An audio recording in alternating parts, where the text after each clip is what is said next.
Right. I got one that's updated, like. Okay. Can folks online hear us? Yep. Yes. Evan Schweitz, you're online. Can you hear us? Yep. We can hear you. Sounds like you can hear us, but we can't hear But we can't hear him. Okay, one second. that. Okay, Evan, say something now. Yes, I can hear you. No, okay, one second.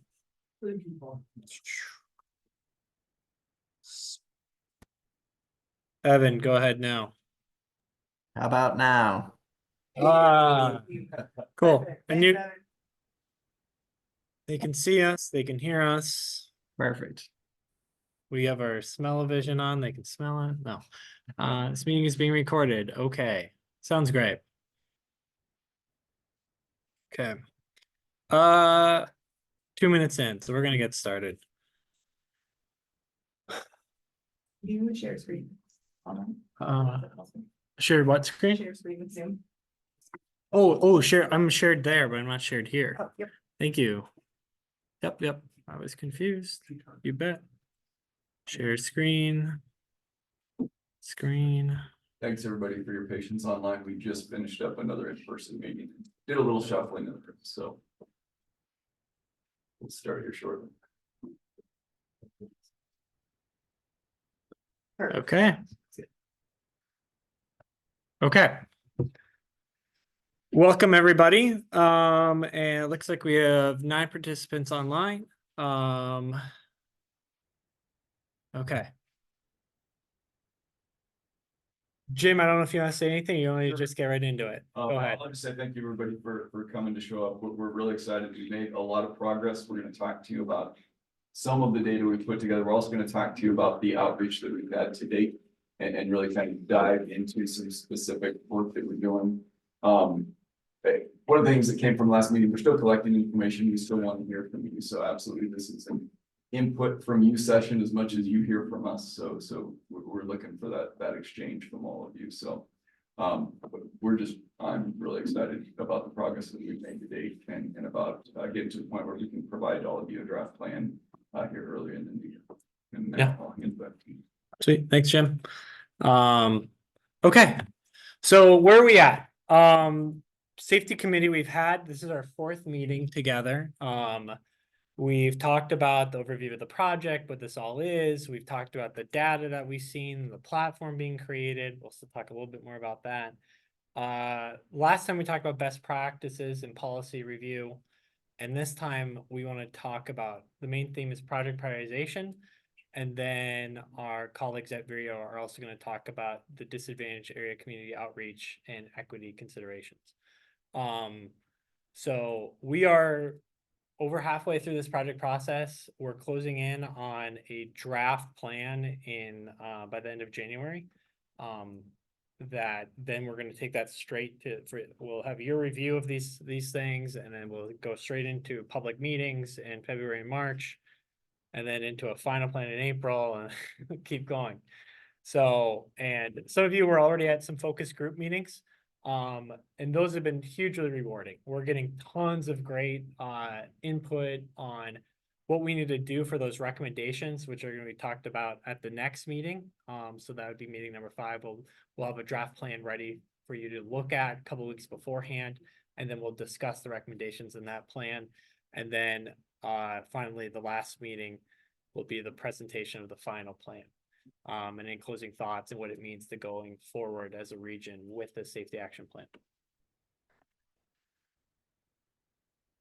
Getting right into it. So maybe before I get into how we did project prioritization, I should probably discuss what it is.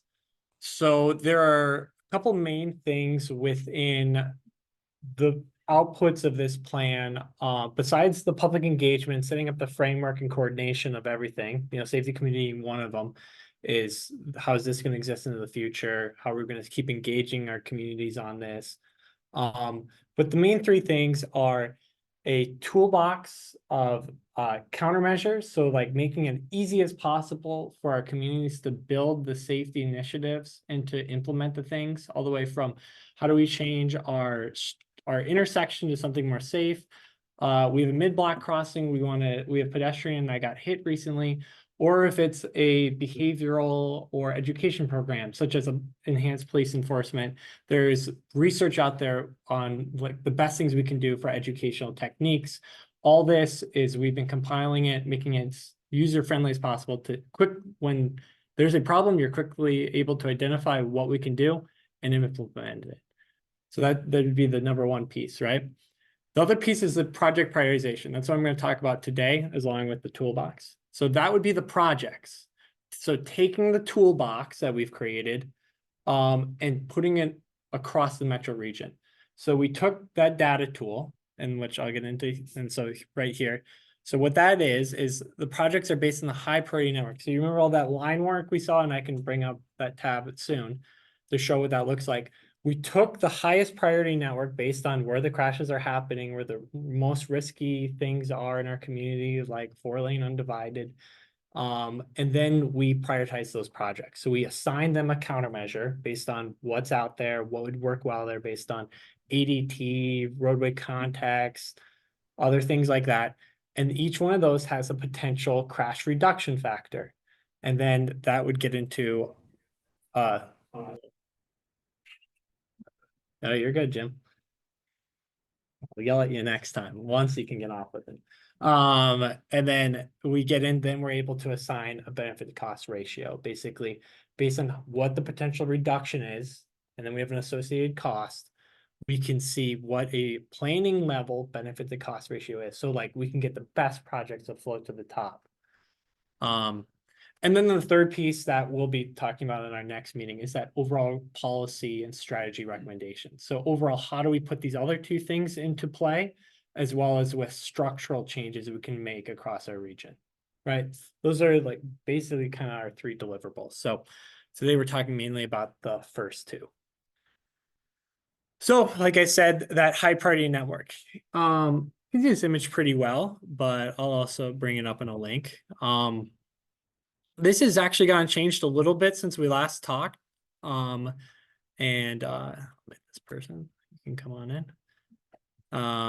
And so this is the tool that will be available to anybody, and that you can use to filter based on different things, like show me the route, the intersections and roadways that had a high correlation to speeding crashes or DUI crashes. It's a really powerful tool. And so basically, I don't want to get into this. You can play around with it when we send it out.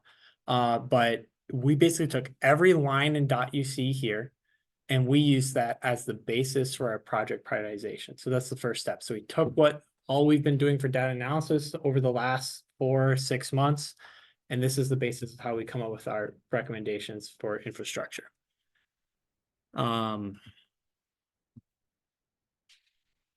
So, and those three things are made up, the priority network is made up of the high injury network, which was retrospective, looking at crash history, the high risk network, which is predictive because it looked at attributes of the roadway and its association with dangerous outcomes such as severe crashes. I discussed 4-lane undivided. And then the community survey network. So we put out a metro-wide community survey seeing where people feel and have seen crashes, feel unsafe, and that went into this formula as well. I'm moving a little fast. Any questions there? We have an hour and a half. We can have a conversation. Does that make sense so far? So we have all the data there. Yeah, and I'll just say that I've got the Zoom up on my laptop, so anything that's happening online, I'll be Great. monitoring. If everyone online can please type your full name and your organization into the chat, just so we have a record of that for attendance keeping, that would be super helpful, please, and thank you. And feel free to unmute yourselves if you have any questions. Yeah. Okay. I'm only 10 minutes in. I got another 80 minutes, everyone, so. And Tim, I will note that the Please. high priority network tool is live on our website now. Sweet. So folks can go see the URLs down there at the bottom. And if you've navigated otherwise to our data and maps section, it's available in that pull down as well. Mapacog.org? Yeah. Okay, And Mapacog. for those online, Owen also did put the short link for this tool into the chat. So that's available as well. Cool. So that now that next stage, so there's the data analysis part of it, informing the state of safety in our region. So we get into the toolbox. So what can we do on all these streets and intersections? So that's where I just have, this is my advancement slide. We'll get into the data, but here we made a bunch of icons for all these, but there's a ton of stuff that we can do on these streets from an infrastructure perspective and behavioral as well. But yeah. And so let's get into what that looks like. So if anyone's familiar with the Vision Zero, I'll get in a second. If anyone's familiar with the Vision Zero Omaha action plan and its effort, we were part of that effort, and we helped create a toolbox for that too. And so this one's sort of based on that, but largely expanded. We tried to make this, again, as easy as possible for city officials to implement. So we tried to dial in, I'll go to the next slide here. So this is the segments section. This is not the whole thing. We added another category for applicable crash types. Little echo there, but that's okay. So sorry. Basically, if you are having a problem with, so we added another column, it's not updated here, I just added this yesterday. If you're having a problem with certain crash types, say lane departure, you can go into this toolbox and filter it for lane departure. You could, if you want to just, and we'll have a legend for what a $1 sign versus a $4 sign countermeasure is, but you want a cheap countermeasure that will work to address lane departure crashes, and you want it to be quick build capable. We will have the countermeasure for you. We have over 40 different countermeasures that are listed in this table, and we have separated into sections, which I'll show you. But that's the whole point of this. And like, it's getting at, like, you don't need to, if you don't want to do a traffic study, you don't have to, and you can use this tool at your fingertips. And then I'll say quick build capable. We want to just something that was a shortfalling, maybe not shortfalling. It just wasn't done. There was not enough time and scope for everything. But in the Omaha plan, for example, a lot of plans is focused on capital improvements. And we want to kind of get rid of that barrier thinking you need to have millions of dollars to do something. So we want to define things as if they're quick build capable or not. So you can go out there with paint, pylons, or modular type things. And what that means to be quick build capable has 3 different criteria. One, that it can be done from concept to completion within a year, reasonably. These are all reasonably. That the total capital cost would be less than 50%. Because if you can do it quickly, but it costs just as much as building a permanent thing, you might not do it. And then there's little to no impact to right of way or the road itself. So those are the things that make something quick build capable. And then, like I said, we have a column for traffic consideration so that you can quickly reference. And sometimes you do need a traffic study to tell you more, but knowing that traffic calming, horizontal traffic calming is appropriate on roadways of less than 20,000 ADT, average daily traffic. So yeah. What I'll say here, as we're going to run through this, please stop me if you have a question on any of these, but we will be sending out all these tables for your review. We're actually setting up a review system, but we want to get your comments on all these. If you don't necessarily agree with the descriptions on these, or, hey, Tim, have you thought about this? Or, that relative cost really doesn't feel right to me. I think it should be more expensive or less. We want to know those comments too. So Nicholas Online's asking a question. Are these like the NHTSA countermeasures that work? Yep. So we borrowed from that and then built on it. the NHTSA countermeasures that work, National Highway Transportation Safety Agency has countermeasures that work. They've done compiled a ton of research. We also built on it, added some more in there, because it doesn't get updated every year. But yes, largely built on that and expanded. Oh, go ahead. Were the crash reduction factors taken from the CMF clearinghouse? Yes, and they were also built on, we also did another thing with this, is we passed it by our Nebraska DOT and Iowa DOT safety leads so Don Butler at Nebraska DOT and Greg, last name evades me, but Carson with the Iowa DOT, because one thing as well is we want to make sure whatever's going into our project prioritization, we want to be able to access funding as quickly as possible. So that's meaning that the state lines up with what the states have in their system for what's HSIP compliant, Highway Safety Improvement Program compliant with the standards that they have for CMFs for planning level costs. So that also went through this as well. Great question. Right in the middle of the other side. And so we'll have a lot of the extra, there's a lot more columns that go into this. There'll be an appendix as well for the final plan. We'll want to make this somewhat more readable. But so besides segments, we also go into intersections. Roundabout, we have 3 descriptions for it because there's 3 different types of roundabouts we like to implement. Single, multi-lane, and then the mini roundabout. We also give traffic considerations for those based on ADT. Always stop, reduce left turn conflict intersections. We actually expanded that one since this in the last week into 2 different ones. Because sometimes you can do R cuts, or sometimes you just want to make it a right in, right out. But still reduce left turn conflict. The bottom 3 are all very similar, but they're all around the curb hardening concept. In this, sorry. Yeah. I don't see an all red phase for signals.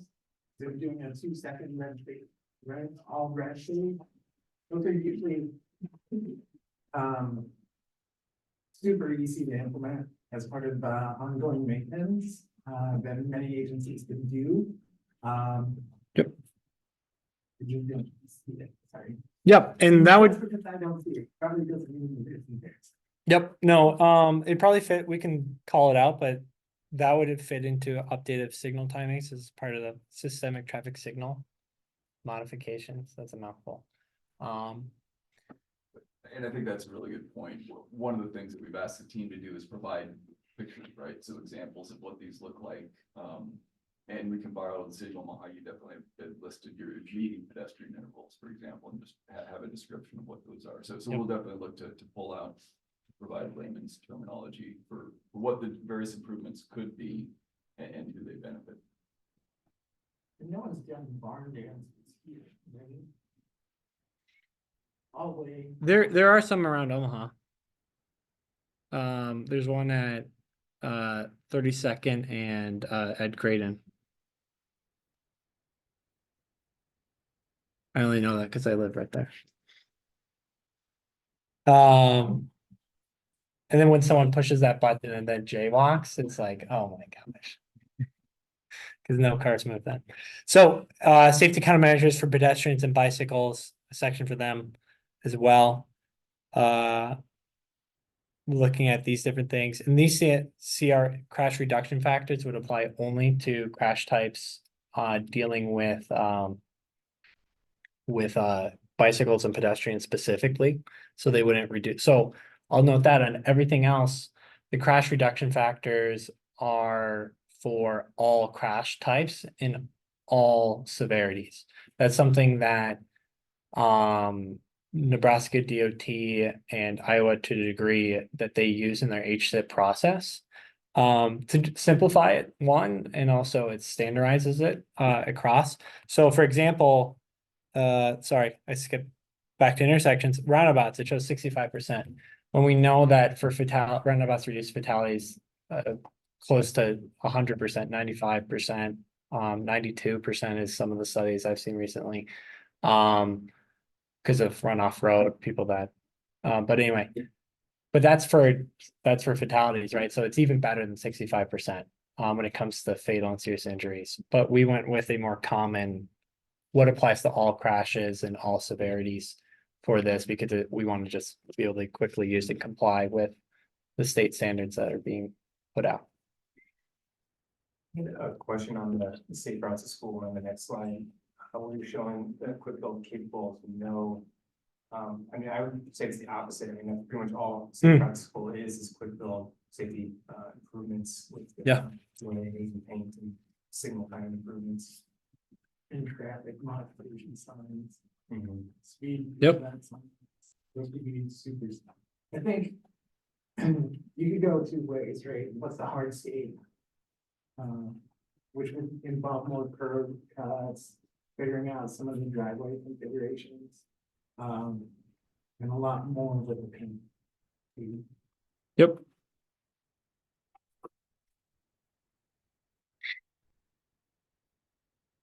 And then I'm not gonna get into all these because I don't want to spend too much time. But yeah, I just want to show that we have another table for rural and highway countermeasures. So that's something that's getting added on as well, because this is more than just a city. So we did a lot of work with NDOT in Iowa on what they're doing in rural communities. All the way from, and they have a lot of, and this is in the recommendations, we're gonna tie this back, is the state of Nebraska will help rural areas put up a 28-foot top, so adding on shoulder and rumble strips, and pay for the majority of that. And they've already identified those roadways too, so that's an easy countermeasure to tie to a recommendation and a prioritized project at the same time. And then we also have the gray table there is behavioral countermeasures. So looking at what works for education, changing people's behavior, and not just what we can build, but also what we can do for enforcement and education. That's there. How long will you give us to review? Ideally 2 weeks. Again, the correct answer is 10 minutes. I just felt like Answer sometimes questions, the more of a reviews, question. the timing was short, and so. I didn't Yeah. wanna but that's 2 weeks of great. Yeah. As long as it's not like over Christmas. Well, hey, whoa, I can't meet every demand here. I said 2 weeks. Yeah, we're trying, and we're gonna try to push out some of these things in a non-polished format, because that always takes longer, and then honestly, it's easier. So pushing it out to everybody to review before we put it into any kind of polished final action plan will work better. And so that's what we strategized with Map On too. Because again, we want to get something, the huge priority, and I'm about to get into the prioritized projects, and this is even more so. We don't want to show anything to at our public open houses or to the public without not only this committee's review, but also our technical committee as well, TTAC. So you guys have laid eyes on it.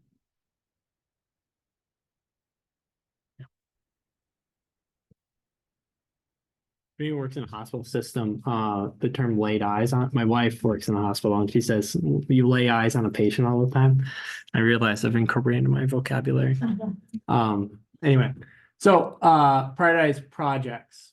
So again, taking the countermeasures that we've done and now we're applying it to that high priority network. So the line work and the dots meet those 5 tables. So something I'll go in beforehand, before I show you a really big map. And basically this is where honestly, you're gonna look at the map and say, oh, cool. And you'll wait till I send you a review link that we're gonna be setting up. But this is for discussion. Something we can discuss is the criteria we set out for this. So we said it needed to be on the high priority network because that's all the data analysis we did. And the small inclusions were made in these cases. So we extended beyond the high priority network in a few circumstances. If there's a jurisdiction, if jurisdiction boundaries came into play where we could kind of just push that improvement to the end of something. We never did anything more than, I believe, like a quarter mile. for any of these inclusions. Proximity Contigu- contiguity is basically if we have a section here and a section here, well, I bet there's something still going on. Our data analysis isn't perfect, so let's connect those two lines. Project size, we sometimes broke up sections of line to include into different projects because it was just got too big. We want to make these manageable chunks. Agency jurisdiction, we also made changes due to that. Land use context, again, it's kind of like if there was a section break between two lines. If that land use context, and that's the driver of why that was a problem, kept going for a little bit, most likely the rest of that area needs to be addressed too. And then same thing with roadway cross section, same thing, same attribute of the roadway that's causing the problem. It somehow didn't get picked up in our initial data analysis. We would extend it through as well. So minor adjustments. And then for exclusions, we only made exclusions from the high priority network. If intersection crash patterns or risk factors would be mitigated by proposed overlapping segment improvement. So basically saying there were a lot of dots on a certain roadway, right? All these intersections, like one of them that came out was North 30th Street going through Florence. There were probably 20 intersections that popped out on that. And so, because when we did the analysis, these are happening at intersections, but that's also a 4-lane undivided roadway. So if the recommendation was to do a roadway reconfiguration, largely those intersections now don't have to be identified because that roadway improvement of changing the roadway characteristic would address the intersection problems. So we were able to then, so those dots then didn't show up as proposed improvements because the roadway became the proposed improvement. And vice versa. If you create a roundabout corridor, you're going to be slowing traffic down at each of those intersections. So then along that roadway, people are going to start slowing down. And so now I don't have to do anything to the roadway between the intersections because I did things systemically at each of the intersections. So then we remove that roadway as an improvement because we addressed the intersections. So that's what that means at number 1. Number 2, limiting data on the high injury network or high risk network. So this was some filters didn't always, like, all of a sudden we had something just jump out in a place that didn't make sense. We basically said, this doesn't make, again, that analysis isn't always perfect, gets us 95% of the way there. And that's why we're able to review it, say, hey, why is this showing up? And it was hard to prioritize a couple places because we had nothing to back it up that looked dangerous on the high risk part, or that we saw a big crash pattern. And then we also excluded number 3, recently constructed or modified intersections and segments. So our crash data only went through 2022. So we know things have happened in the last 2 years. And so if something was popping out on the high risk network, because we only have attribute data, doesn't get updated instantly, we're basically like, oh, the system didn't know. So we made updates to that as well as we saw that. And then the 4th one is priority intersection point feature is not technically an intersection. So this was, I don't even need to include this, but once in a while, an interchange got picked up where it's actually, it thought it was an intersection, but it's actually an overpass. And so we basically just pluck those out. So. For Omaha specific, did you notice a lot of the same from the work you did on Vision Zero? Like, were there some that popped up in Omaha that weren't identified in Vision Zero? Because I can't remember if the time periods were exactly the same. They were 2015 to 2020 for Vision Zero, 2018 to 2022. So Yep. Are there, I guess I did remember, were there some that stood out to you as that were different, or were a lot of them the same? Just since Omaha's the only one that actually has a Vision Zero plan, which is Yes. similar. So I can't say if anything stood out to me yet, because I haven't had time to process the differences. But there's definitely differences because we overlaid the network and there were some that were included and then a lot of overlap, mostly overlap, but there were some things that we identified that weren't on it, and then some things that Omaha identified that that we didn't. And again, that's going to be because of new data, obviously, new crash data. We got more or less, probably more attribute data but then also our methodologies are different as well. So how MAPPA used their data, how the data was put together for the high priority network is a different methodology than what came together for Omaha's. So yeah. Evan has a question. Evan, you got your hand raised? Yeah, could you explain or give some examples of that item 4 that you talked about? Because I guess from your explanation, there are cases where an interchange might be worth looking at if it's an area where pedestrians are not able to cross safely and they're still doing it. Yep. So I was just curious about that a little bit. Yeah, so particularly I remember Kevin and I were looking at one, we are not okay. We did look at ramp terminals, Evan. So if there was a relationship of high risk or high crashes or concerns that was tied to any ramp terminal, we captured it. But we are not part of the scope of the work looking at the interchange itself. So if something can be happening at the underpass, and so then that would get tied to the segment. And so that was getting captured, but we did not consider that to be a point, i.e. an intersection itself, I should say. So any crashes that happen at an underpass and the police, them cataloging it as intersection related, they would have had to tie it to one of the intersections. And if they got tied, I don't know that process, it could ever get tied to the overpass crossover, but it would get tied to one of the ramps, presumably, or else it get tied to the segment. So it got accounted for. Yes. I don't know if that answers what you're. And I think that's a really good point. We've talked in the previous one, as Tim said, our data is not perfect, and there were some processes to tie it together and to make a common network. And so Douglas County reports their road data different than Sarpy County does, different than Iowa DOT does for all of the counties. And so there was some putting things together, and there's always imperfections in the recording of the data. There's always delays in the date of the data. And so the tool, the process they went through to create it, made some intersections basically by crossing the lines in a process called conflation. And so what Tim was talking about was kind of filtering out those things that we saw in the data. But the crashes don't disappear, I guess, to your point, Evan, is the fact that crashes did happen are accounted for on those networks and those network segments or intersections.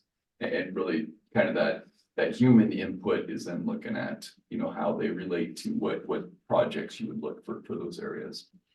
And I will add, Evan, I think we actually maybe kept those points in now that, because Kevin and I were talking about actually pedestrian crossings at interchanges, and that traditional diamond interchanges can be really, they stink to cross for any pedestrian bicyclist. And then I put the guess out that DDIs were even worse, dividing during interchanges.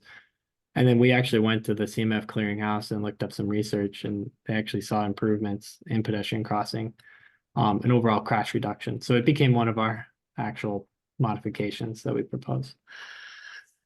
Before I get into this overall map, and again, it's only going to be zooming around a little bit, but so this is what it looks like. So basically there are 752, you are looking at 752 intersections and 552 miles of road prioritized across the region, the map of region that is part of the study area. That those two numbers, and you could do the math here, accounts, those 750 intersections account for only 2.7% of intersections in the entire region, right? So only a fraction. And the mileage you're looking at only accounts for about 7.8% of the total mileage, right? But what we are seeing on those two, the 2.7% of intersections and the less than 10% of roadway miles, is we are accounting for 77% of killed and serious injuries happening. So feasibly, pretend you had a crash modification factor for all these things. Now, it varies from roundabouts being 90% effective against KSIs to, some traffic calming that's maybe 20 to 30, right? Low level traffic calming. Pretend you had an average of 40%. if you addressed every single one of these with a CMF of 40%, you know, bam, right there. That's and that's on less than 10% of all the infrastructure in an entire region. So that means representation ratio of 10-1 for our roadways, and then 28-1 for intersections is what we're representing here for KSIs to what we're accounting for the number. And I put this, our potential reduction is at least 63 KSIs per year. Obviously, that's if we built it like tomorrow. Pretend in 2025, all the things we proposed became reality. And it's at least 63 KSIs per year, because again, we used the most conservative crash reduction for each one of these. So instead of using 90% for a roundabout, we use 65%. Instead of using the what would be applied just the fatality reduction, we used what it would be for just all crashes. So if everything was built on this network in an instant, 63 KSIs per year, killed and serious injuries would decrease. You keep bringing up roundabouts, but those are not quick build. So how? Are they? Like how, like what would the 63? They're, but Oh, are they? I didn't know. I mean, I So- figured that's part of. quick So- build? well, I would invite, well, two stories. Jared could maybe talk about the modular one, or I could, I don't care. That would be a single lane roundabout, and then Omaha is looking at a quick build and has done one for a mini roundabout as well. I don't know if anyone wants to share. Yeah, I mean, we're looking at doing a quick build at 32nd and, we'll work on that. Currently looking at the design and, so I mean, there's a couple other locations that are like kind of neighborhood traffic, more neighborhood traffic circle, but still same concept of a, quick build circle, you know, the. And those are replacing like stop signaled intersections, not traffic stop signs. Stop signs, yeah. No. Yeah, but there's probably a question buried in there. I keep. That you were No, gonna I say. was thinking, I didn't realize that, and so I was thinking the more traditional, like what we have in our neighborhood, like Elmwood and what was supposed to be at Farnham, and that seems like that would be pricey and take a little longer, Yep. and so my only question was, if you were talking about those types of roundabouts, what if you took those out, what would your KSIs per Yep. year say? Not a scam. All of it. Roundabouts are not. Do you believe that? I mean, you're- Yeah, no. You're So- wrong. Absolutely. Let's not, so, and that was the whole intention. And again, like, even though this intersection may identify a roundabout, if you can do something way quicker there than wait for a capital project 10 years from now. That's why we added, it's not perfect. We added the quick build capable and the criteria, and like, please just do something now. Yeah. Like, and that's again, like, if there was a signal, and that's gonna make it in the, something that we wanna make sure makes it in the recommendations. If pretend the signal is, this is the most dangerous signal, it's actually low volume. This could be a roundabout, the right of way is there. But like, right away, you could put up retro reflective backplates. You could put up an extra signage, and that'll reduce your crashes by, 10 to 30%. So you don't have to wait for the 90% Yeah. in Oh, 10 years from now. Yep. and I'm not trying to be critical, you know what I mean? No, Just wanna make please. sure No, I no. fully understand and that. Iron sharpens iron, And now And the same with some pedestrian, I think the city of Omaha just installed one on 4th Street near Vinton's. That they're testing out. It's a modular design, right? It's not meant to be a forever. It's meant to test out. I think that's where. I think engineering judgment and the immediacy of our problem, right? The immediacy of our problem right now is that we have a lot of fatal and severe injuries to people that are walking and biking, right? So these are potential solutions that we can consider and look at to help mitigate some of these crash factors, right? It also allows for a little experimentation, right?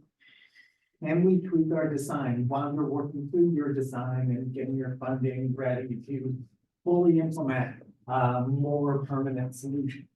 I don't think it removes that off the table. I think it just enhances. Yeah. And I'm gonna give a shout out to NDOT and their, I mean, it's award winning. If you haven't gone through the roundabout, that's the entrance to Ashland on Highway 6. It completely changes the way that whole stretch of roadway operates.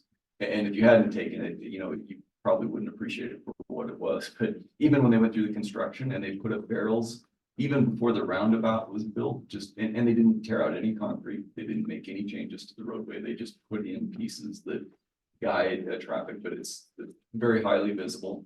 And it's something you can replace, when something gets hit by a snowplow or whatever, you can replace parts as opposed to, and it doesn't fit everywhere, but those are the things that this plan absolutely wants to capture. So we want to start doing something right away. We don't want Tim to finish the plan, give it to us, and we say, well, now what are we gonna do? We want to start talking about what we're gonna do. The other thing that the plan, that our grant is paying for is the development of 3 grant opportunities to actually implement projects as soon as possible. So, and this could be an opportunity, I guess.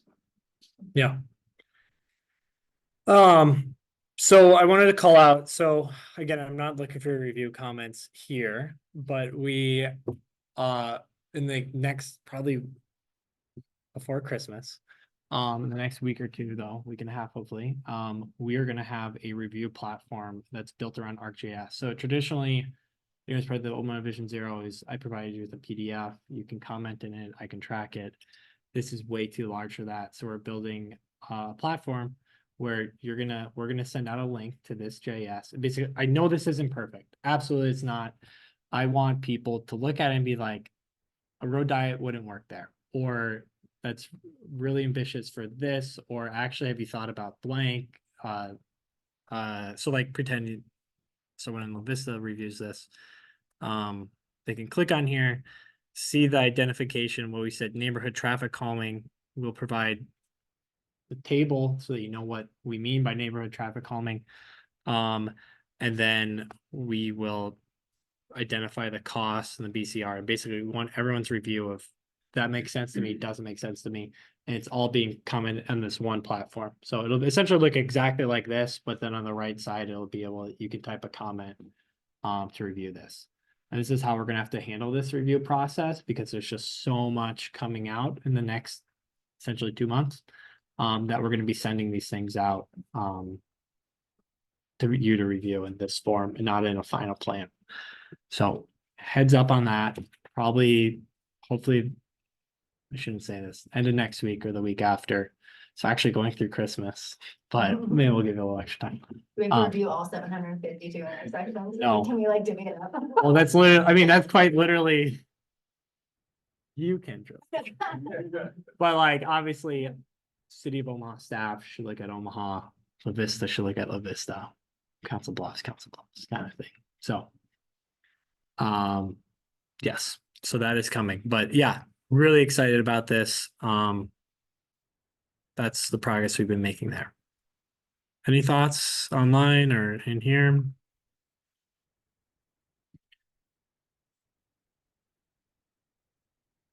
Cool. Easy. So summary of what you just saw, because we're not going to go through all of it.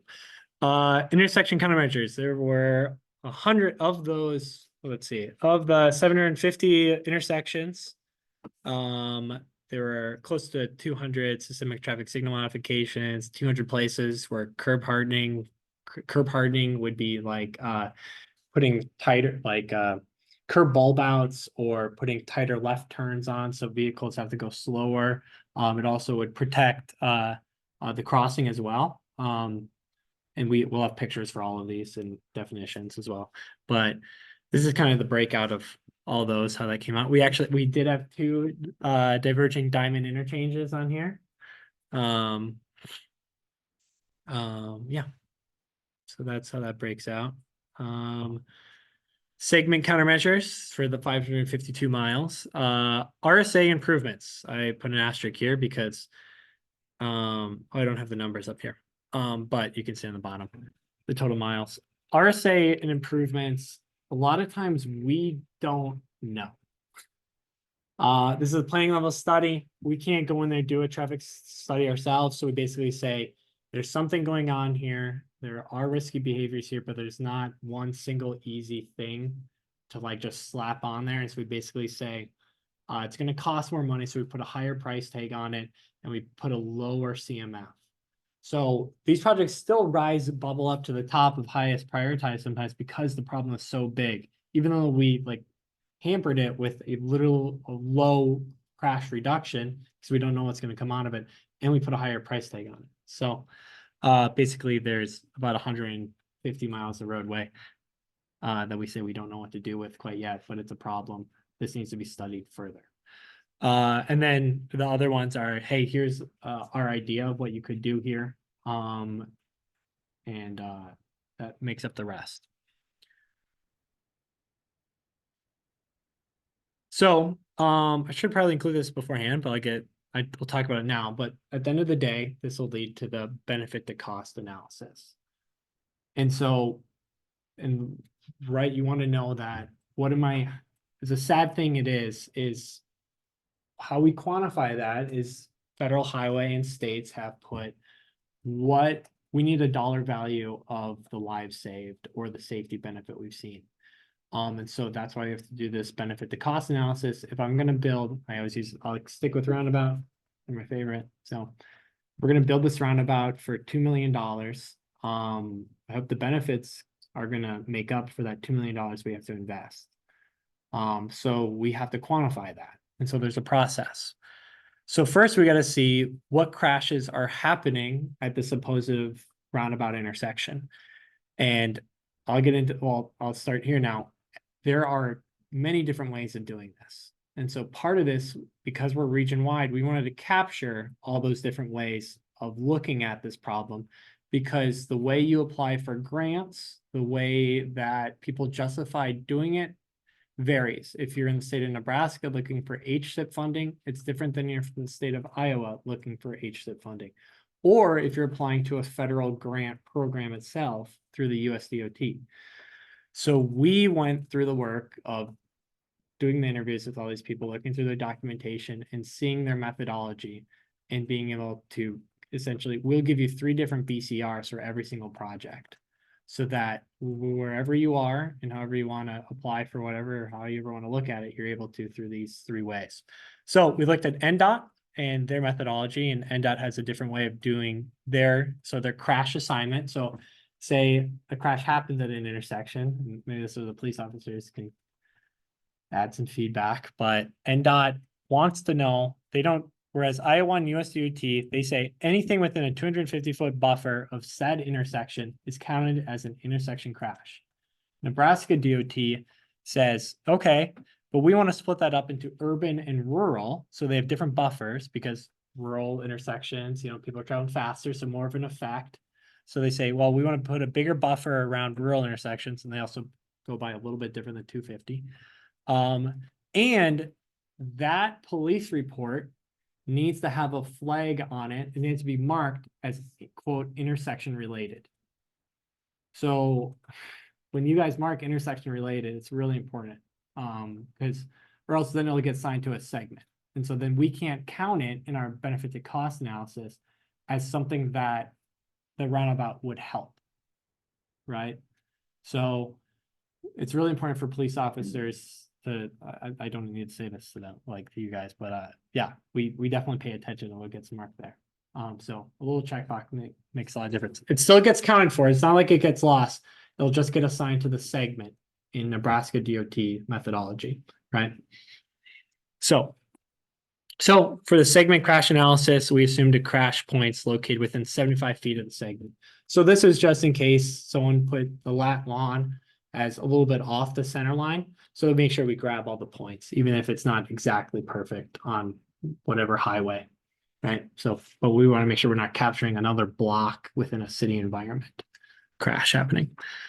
So, and then this next row, crash benefit calculation. So what is that societal benefit? NDOT methodology looks at calculated. So they do an interesting thing where they look at crash type based on severity. So they do their own calculations of, I'll start with the other two, then I'm going to get into NDOT. Sorry. So NDOT and Iowa Dot are very similar. They just have slightly different numbers, where Iowa Dot averages fatal and serious injuries, and they make that the same number. So it's about 5.1 million. So both serious injuries and fatal injuries are worth $5 million in societal cost, right? So if you negate a fatal injury, that means the benefit there would be $5 million. And that number, the 5 million, whatever these numbers come into, the societal cost means basically we do a calculation of the loss of productivity. So what is the average age of an American and the average lifespan, right? The difference there, it's the average age is right now in the US is 38.9 actually, and your lifespan is 78. So there are, and then you retire usually at 65. So we literally calculate out how many working years was lost because of a crash happening. Then you're able to know the average rate that someone makes in this country. And then you add on typical legal fees that happen within a fatal accident, fatal crash. Then you add on hospital fees that would get incurred because of a fatal crash on average. All these add up to Iowa calculates this as 5.1 million, and then Federal Highway calculates it as $12.5 million. And they do the same thing for A, B, C, which is severe injury, moderate, and minor injury. And then O would be object only, meaning you went off the road, no one was injured, you just hit a stop sign. So does that make sense? Any questions that before I get into the NDOT? So Nebraska, this is maybe too much info, but it's really important. Nebraska DOT does this. Let me check my time too.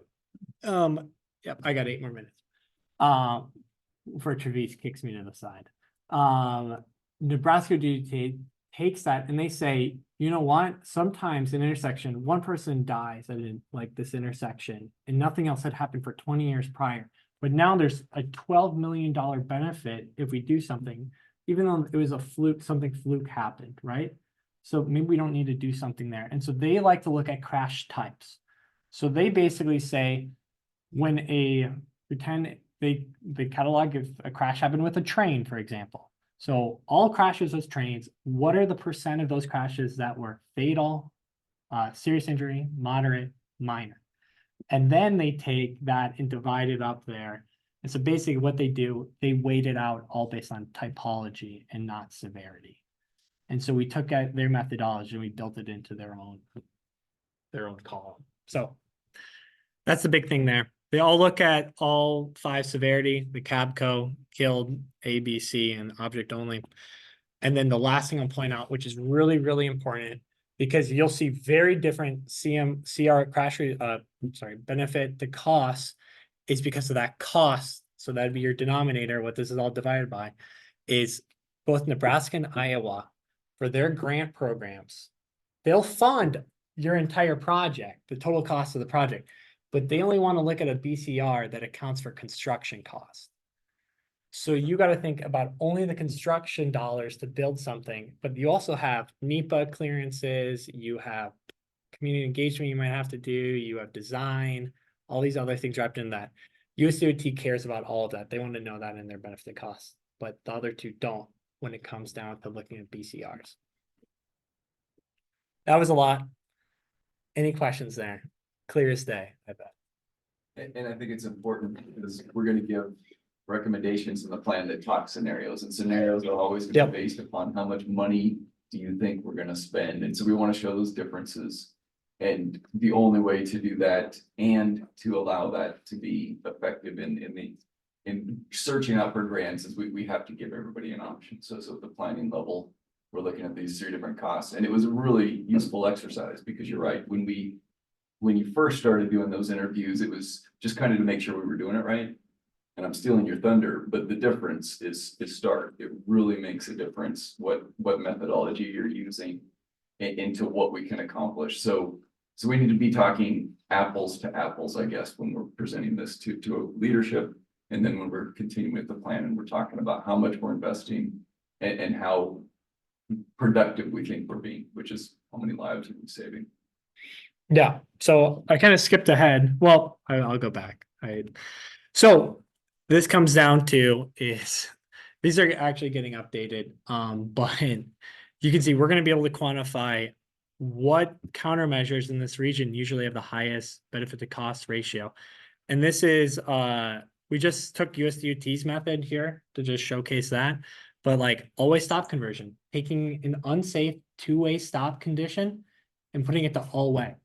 It's extremely cheap. It's honestly a couple $100s in signage, but we have, I think it was $8,000 in our planning level cost because a little bit of planning, whatever.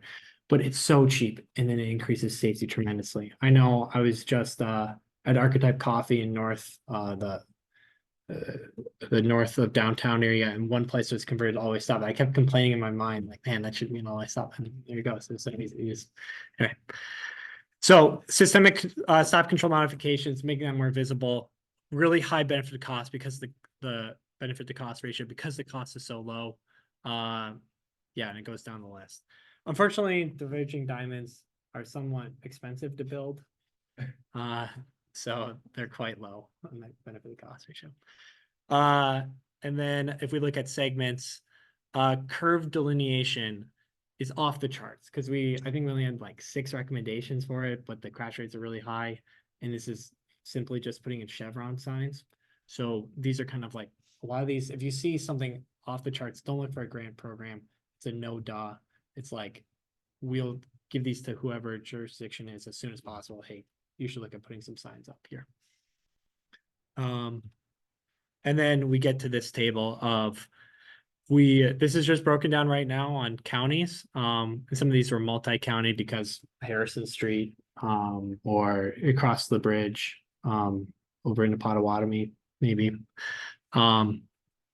So you can see especially the difference between the top one, which is the US DOT methodology, which is total cost, versus the Iowa and Nebraska. And we'll be breaking this down by projects in that platform that we delivered to you for your review. But yeah, you can get a kind of a concept for potential life saved, and all these are projected over 20 years. I'll add as well.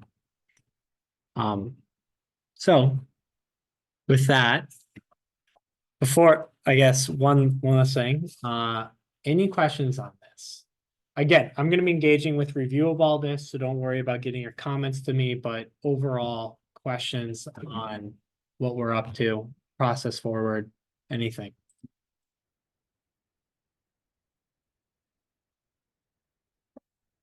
Cool.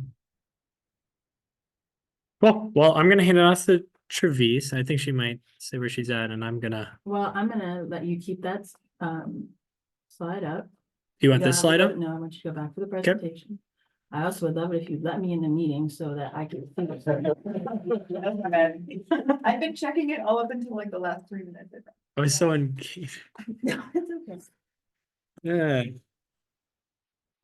Super good. So what I wanted to share with you, there's some numbers in my content, but you're not really gonna see them. I'm gonna talk to you about them in a really big picture way, so it's a little bit different. But we wanted to talk to you about our outreach to our disadvantaged communities. And so when we talk about that, I'm talking about North Omaha, South Omaha, Council Bluffs. That's pretty much what we're focusing on. Y'all remember how when we first started this effort, we had a co-creation workshop? Do you remember that? Did anyone say anything to you about that? And that because we had that, we were able to develop a community engagement plan, and we are implementing that as we go through this process. When we had that co-creation workshop, we asked some of our potential partners if they could help with outreach, like across the region, and particularly to our disadvantaged communities. And so we have 2 that were able to lend a hand, and that's one Omaha, which I'm sure you are familiar with, and then 712 Initiative.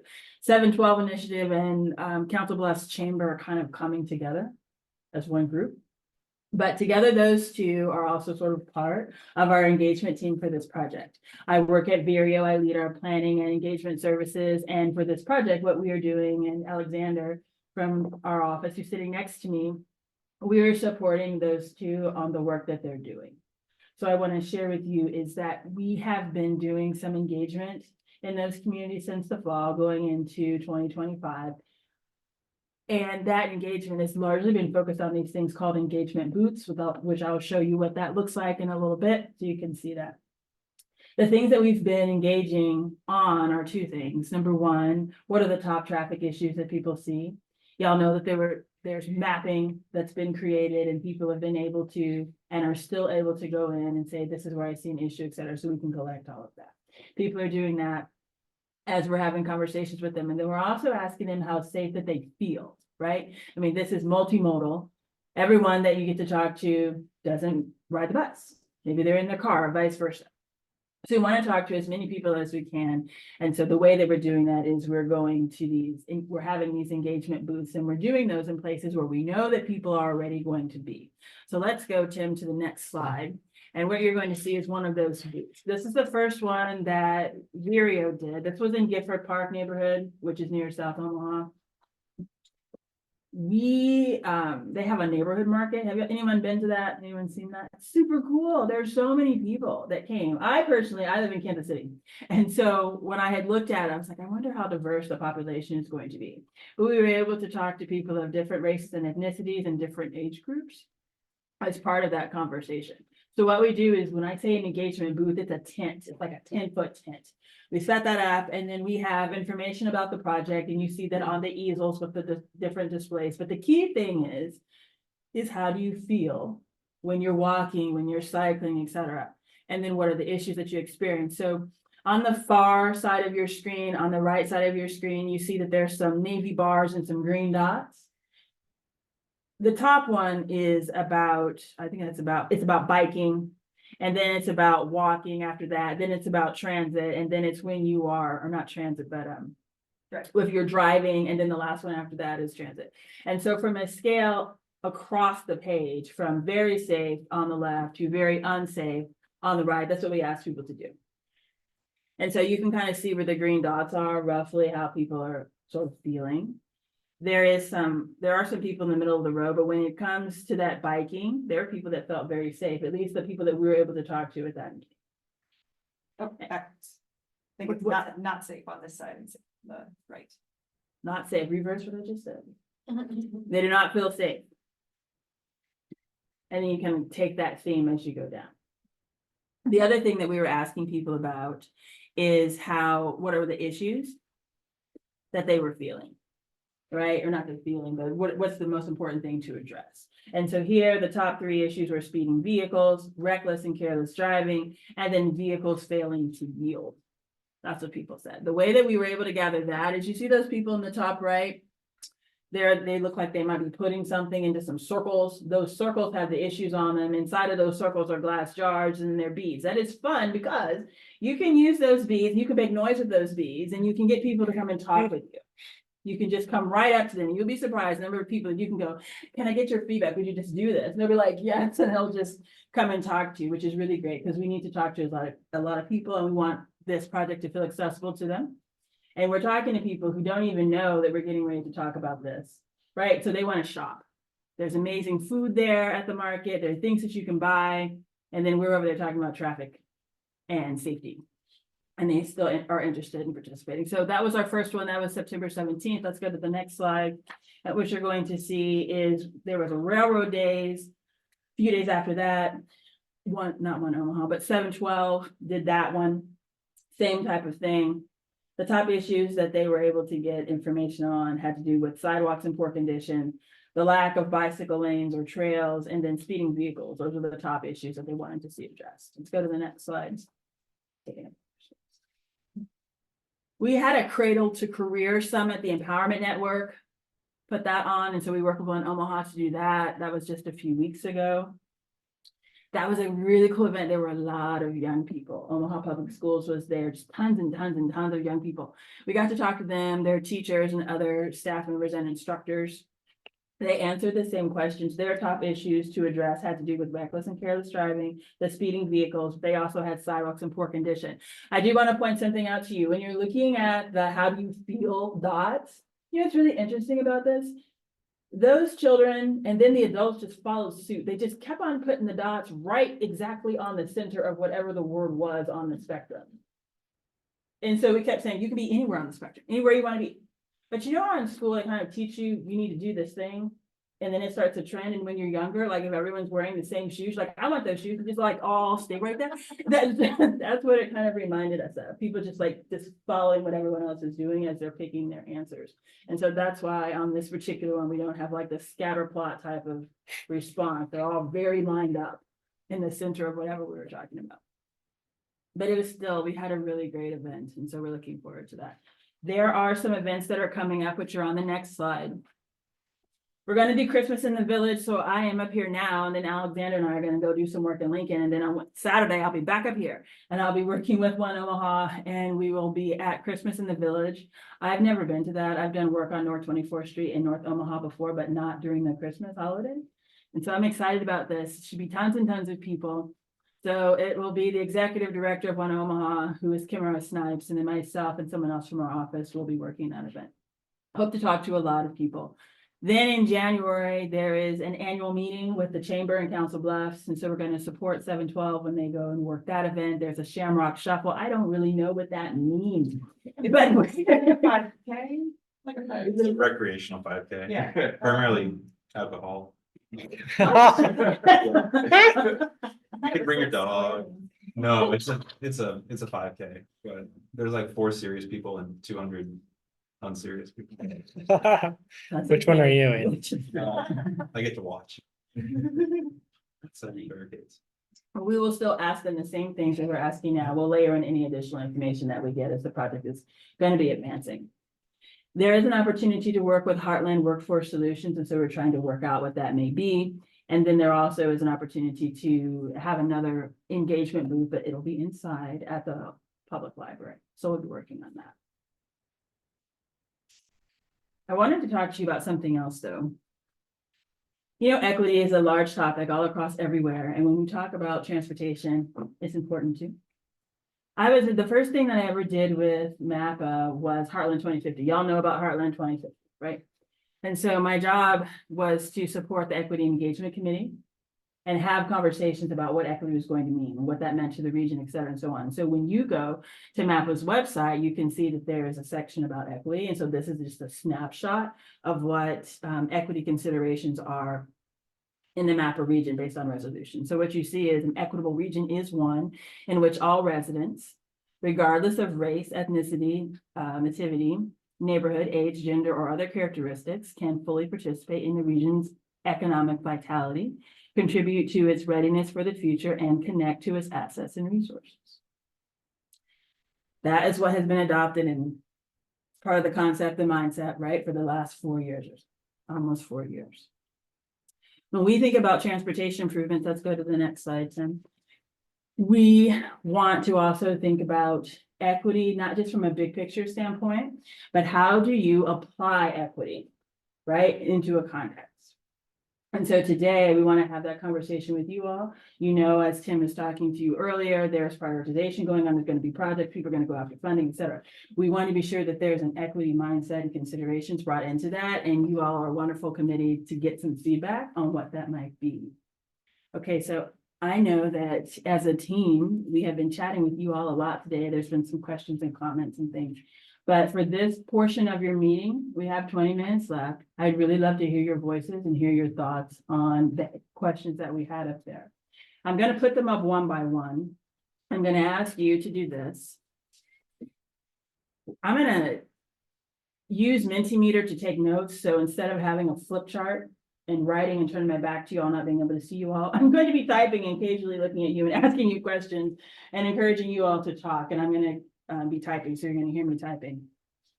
But you can also just scan the QR code, answer questions like that. Don't think that will escape me trying to get you to talk, because I really want you all to talk. Those online, I would like you to unmute. You might need to raise your hand though, so that Lindsay can see that, and then come off mute and then answer some of the questions that we have here. But I really am really interested in your perspective about what transportation equity means. Yes, sir. I need you to go back because my camera didn't catch you. Sorry. Too fast, Tim. I do want you to know too, there is the QR code. You can type menti.com in your browser if you wanted to do that, and then put in the code, which is what I'm doing on my laptop right now. And then that will allow you to join. The code that we're using at minty.com is going to be at all of the slides at the top. And so that will always be there. Don't feel like you need to use that. I just want you to talk and share your ideas, and I'm going to capture them. They will start to pop up on screen. Lindsay, I'll ask you that if someone is unable to use their phone or use their desktop, and it will open up another window if you do that. You can just put your thoughts in the chat, and then she can grab them out. And if you join the Mentimeter, Lindsay, on your laptop, then you will be able to pop those up onto the screen. So I am curious. Hopefully everybody is able to join. If you're not, just use your voice. I really want to hear your voices. What does transportation equity mean? Like if you could fill in that sentence, transportation equity means what? Okay, I see one response already. Putting limited resources in places the data shows are in most need. Oh, I like that. Accessibility for all. Something else around access for all, access for all regardless of age, ability, or mode. Equal levels of access to community resources.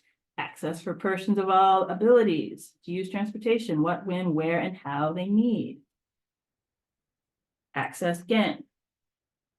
Ensuring all citizens have a voice in the transportation process. Ability to easily move around the city. I like those. Those are really good. I think that's really cool because I didn't want to tell you what the team thought transportation equity meant. We are all in alignment, y'all, so far. We all think that it's access.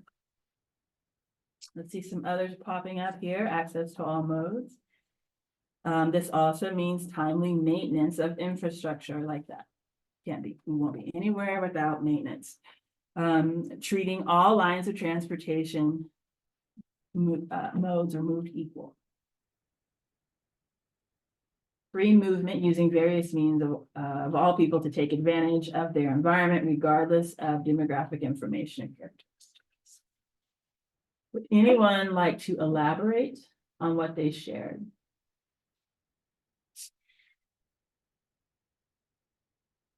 For example, why is it important that everyone has transportation access?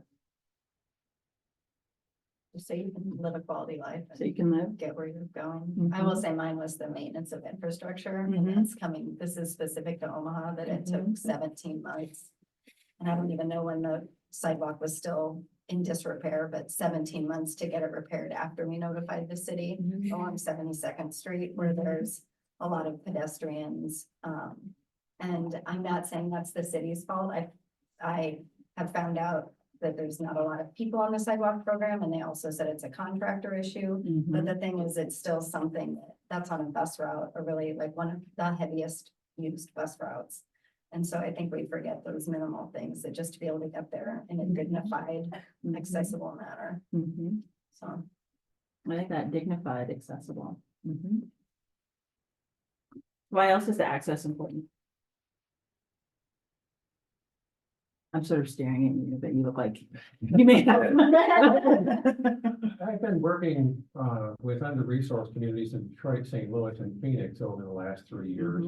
And you know, to me, the essential premises that I went in with, and you reflected that in some of your outreach already, is that you know, the people in the community can speak for themselves in terms of what their concerns are.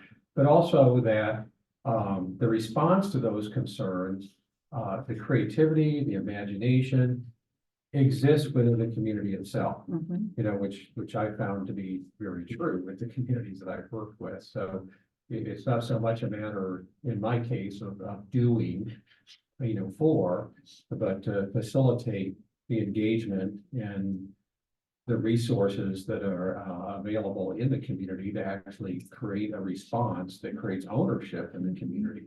So maybe that's kind of a long-winded response. I think, No, you're fine. yeah, but you know, those are things that I think of, because from an equity standpoint, I think oftentimes people, it's not that they're not listened to, they never have the opportunity to be listened to.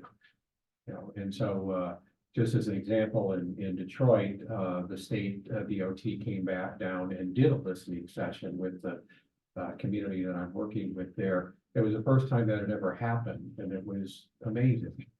You know, to hear the response and the enthusiasm on both sides, you know, because I think, you know, those are kind of conversations that need to happen. And this was a more structured conversation in terms of setting up a time and date and space and all of that, but, and then we did that again in Phoenix, where the state, governor's highway safety office came down and did the same kind of, process, you know, which, maybe kind of add on to this, but you know, one of the results of that was that the governor's highway safety rep said the next meeting we're having is at the state capitol. You know, that we want to engage people and hear from them. But again, that was something that had not happened prior to that. Mhm. Thank you for sharing that. Yeah. I want you to know, look, I'm not judging you, I'm asking you questions, I want you to share your voice. And I'm not rating you on how long you talk, although if you want to go on like 10 minutes, I might have to move you along. But that's about it. Other thoughts on transportation equity and what it means? I think part of it is also this sense of like, looking back at some of the slides you had, with regards to safety, right? Being able to feel attracted, right? Wanting to use a certain facility, right? So if there's a sidewalk that's wide enough, doesn't have a lot of cars, ideal, right? There's trees, it's well lit. That's an attractive, safe place to walk, bike, or do any of it. Some places are not like that. And I think for me, transportation equity really revolves around that feeling of safe, personal safety. Whether I'm on a bike, whether I'm walking, or I'm driving through different communities. I want that feeling of safety. I want that situation. Thank you, Carlos. Anything else?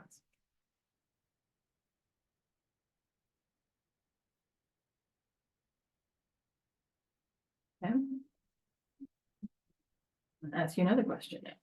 So I'm gonna ask you a question. If anyone is still typing a response, you can do that, and then you're gonna see like a button, it's probably blue, and it says next slide, or the presenter has moved on. All you gotta do is touch that, and you'll be on the same space that we are on now.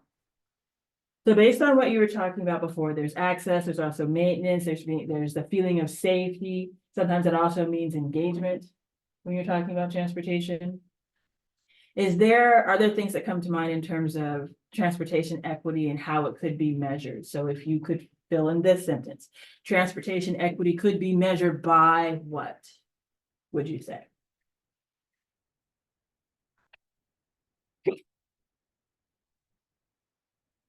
And I know there's some checking the chat. Lindsay's looking for hands raised in case there's any of that. Anyone doing that? Is there a different? No, that's something else. That change. That's it. That's it. I once read those other things. That's not part of this. If you could measure it, how would you measure it? See what starts to pop up. Okay, first two responses. The first few, we have a sense of safety reported by residents of any one neighborhood. So that might mean proactively reaching out. Is that what whoever shared that? I think that's what you might be saying. Number of people listing transportation as a barrier to various resources. Okay. Diversity in representation of decision makers and communities engaged in the planning process. Okay, you can measure by that. The percent of facilities per population over population and distance. Statistics of some sort, money spent. We've got the presence of adequate facilities, lighting, and safety measures throughout the transportation network and for all modes. Rating of feelings of personal safety, independence, and economic activity within a region. American Community Survey levels, are you saying American Community Survey, ACS? Yeah. Okay, I wanna make sure it's not some other It's acronym. just SETSA's. Yeah, no, I know. I just wanted to make sure it's not some other thing, Right. okay? Acronym. American Community Survey levels of activity for biking and walking. So in the census, in the survey, y'all know, the census comes out every 10 years and there's a survey in between that. And so they have modes. And usually what they're looking for is who's commuting by what mode. And so if you could increase certain things, that would be great. And usually what planners and engineers are wanting to increase are the people who are using active transportation. So you're biking and walking and rolling in some other way that doesn't involve a car. Is usually what most of us are looking for, to see an increase in that. And there are a lot of factors that are going to come into play, as you all know, that would cause somebody to want to be walking or biking or something, riding the bus. Okay, what else is we've got on here? Okay, we have how many access points to transportation are within a certain radius of certain neighborhoods and businesses. Like maybe there may be bus stops and sidewalks near someone's home, but not near work. Another comment about how we would measure transportation equity is data connected to livability, private investment, crash type, crash severity, business development, and so on by race, ethnicity, age, ability, religion. That is very comprehensive. I like that. And I will note Mhm. that there are some things really important about that. First of all, just the construct of our grant requirements. We did look at that. We had to measure it and what we know, and it's not on an individual basis, but crashes that happen within these disadvantaged communities, census tract developed do tend to be, there are more of them and they tend to be more severe. And the outcomes are more severe. MAPPA has put together kind of an equity report. We'll be doing that again, which looks at what is the loss to the region, the community region wide by not having, additional growth economically because we do have that, people can't find that job that lets them be more productive, that lets them move out and be more, have more of a positive impact to the economy. So, but definitely what we're looking at is to measure it as well. So some of our grant requirements and our reporting requirements are to try to say what benefit towards the plan have we achieved by being very deliberate and focused and reaching out to communities that, as you said, Tom, haven't had the opportunity to speak in the past. Do you find that rural areas end up with similar results Yeah. as disadvantaged areas? Because I Very feel much, like a lot of yeah. us are so urban Yeah. focused and city focused. And I think back up even more and won't try to belabor the point. The disadvantaged communities definition that we used had 5 components. It looked at a range of things, transportation and security was just one of them. And just a whole host of data and then scaled against the national average. So, yeah, definitely 4 different components. Our rural areas are very disadvantaged in different components. They just didn't rise to the top. So we don't want to say, hey, let's just look here too as well to solve problems. And so there's a wealth of data available in that disadvantaged community set that we could use even down to development, help provide information for development of particular projects. I want to just layer on just a little bit of something about the outreach. So I was talking to you about disadvantaged community in more urbanized areas. The broader engagement team is going out all over the region. Oh, Okay, Yeah, I'm just focusing on just the tighter urbanized area and the work that we're doing. Yep. But these equity comments that you're sharing with us are applicable, as Jim said, across our whole project. I have like 4 minutes left. Can I ask you another question real quick with the time that we have? Let's go to the next slide. So our last question is ideally, well, finish this sentence, please. Ideally, equitable transportation projects should provide, and you fill in the blank. Think about what you've been talking about already, what you've shared. Complete the sentence. Ideally, equitable transportation projects should provide.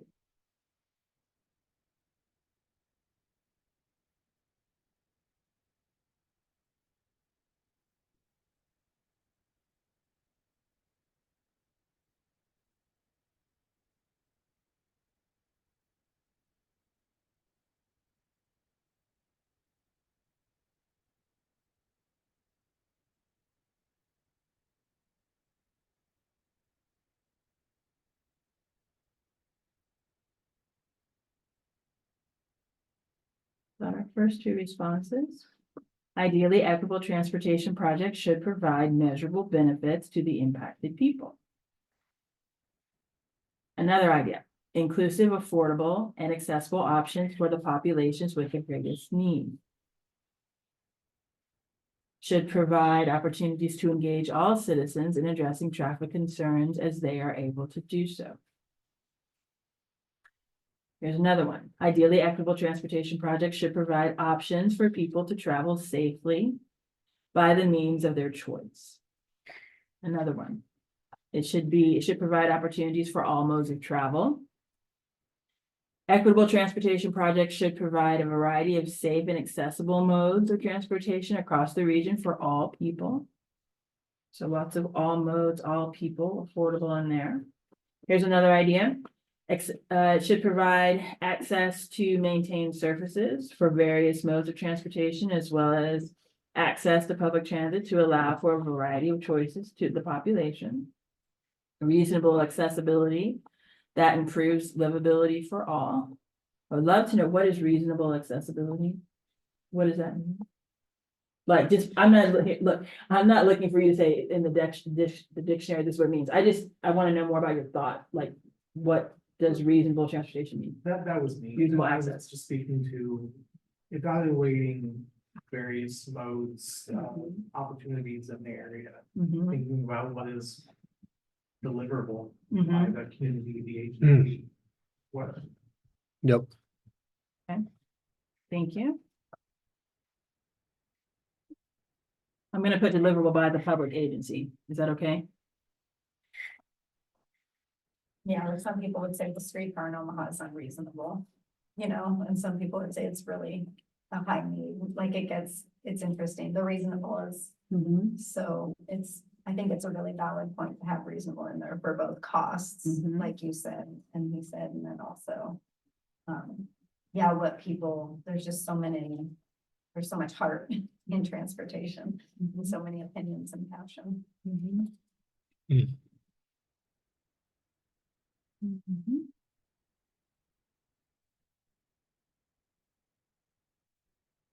Other ideas?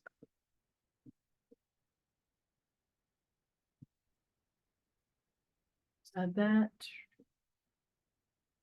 Access to maintained services, we've got that, but anyone else? Go I was ahead. just gonna say, I don't know how you'd say this, but like, not, and by segregating, I don't even mean on race, but I mean that there is demographically a type of person that is a bus rider over, you know what I mean? Like, it's been hard to get people, I've had friends who have taken the bus and a couple things happen and then they don't want to take the bus anymore. And so it's like, how do you have equitability where you get people of all different lives together on one place? Because it does, you know what I don't know how to say, I don't know how to put that in there, but how do you get more people on, but not just the cyclists on bikes and not just the transit users on the bus? How do you get everyone on it? And that's more of a behavioral thing. So, like, I've got friends now riding the bus with me and taking the bus on their own. And that feels like, I know it's only a few people, but I'm like, oh, you can actually see the change versus having to wait years to see change, so. How about if I say this, demographically, there are certain types of people who ride transit. How do you get more people to ride transit, bike, etc.? How do we get everyone? Yeah.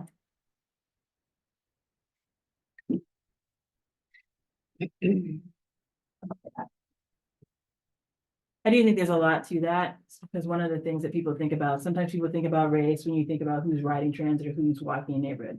Sometimes you think about income, but there's also other things too. There's cultural and ethnicity and what is your home country of origin, all of these things.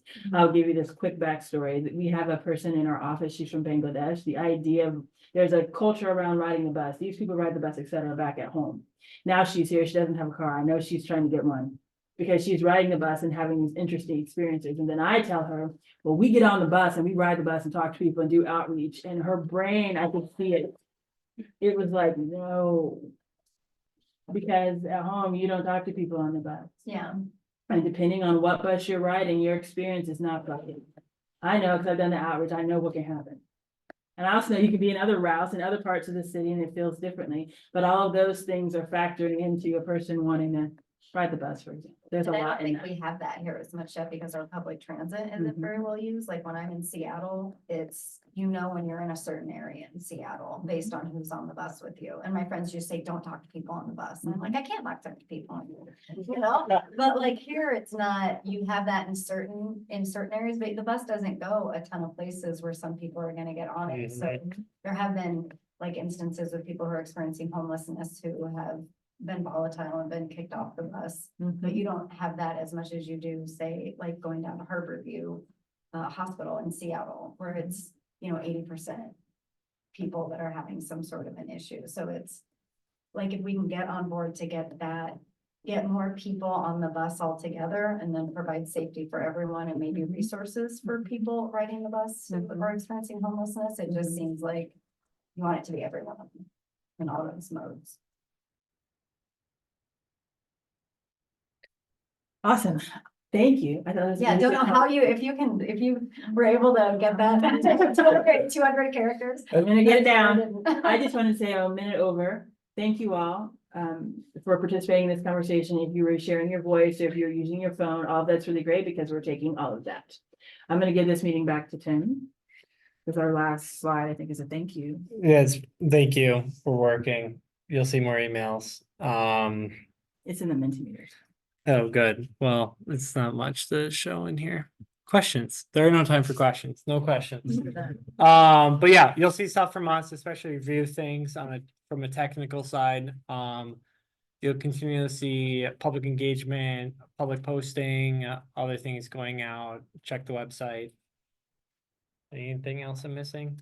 I'll have an invite out to the group for the next one. If you do still have an invite in your calendar right now, please delete it because it might have the wrong date. So you'll see something new from me for the next few weeks. Okay. Merry Christmas, everyone. Thank you. All right, thank you all. Thanks, y'all. Okay.